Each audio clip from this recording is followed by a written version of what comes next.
Hi hello IGNOU assignment സീരീസിൻ്റെ ആദ്യത്തെ വീഡിയോയിലേക്ക് എല്ലാവർക്കും സ്വാഗതം. ഗൂഗിളിൽ നമ്മൾ ഇഗ്നോ ഒഫീഷ്യൽ വെബ്സൈറ്റ് എന്ന് സെർച്ച് ചെയ്യുമ്പോൾ അവരുടെ ഹോം പേജ് തുറന്നു വരും.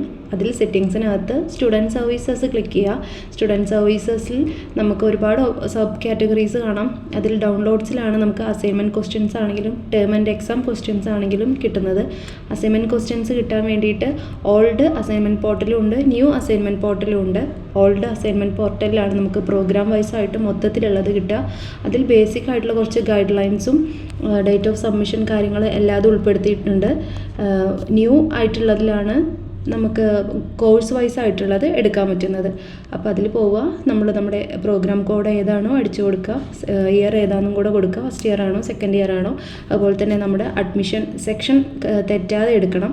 2023 ജൂലൈയിൽ അഡ്മിഷൻ എടുത്തവരാണെന്നുണ്ടെങ്കിൽ 23, 24 ജാനുവരി ആണെങ്കിൽ സെക്ഷൻ നോക്കിയിട്ട് അത് നിങ്ങളുടെ സെക്ഷൻ ഏതാണെന്ന് വെച്ചാൽ അത് നോക്കിയിട്ട് എടുക്കുക. എന്നിട്ട് ക്വസ്റ്റ്യൻസൊക്കെ നന്നായി വായിച്ച് നോക്കുക. ഇനി അടുത്തതായിട്ട് ക്വസ്റ്റ്യൻസൊക്കെ കിട്ടിക്കഴിഞ്ഞ് അസൈൻമെൻറ്റ് എഴുതി തുടങ്ങുമ്പോൾ ശ്രദ്ധിക്കേണ്ട കാര്യങ്ങളെ പറ്റിയിട്ട് നമുക്ക് അടുത്ത വീഡിയോയിൽ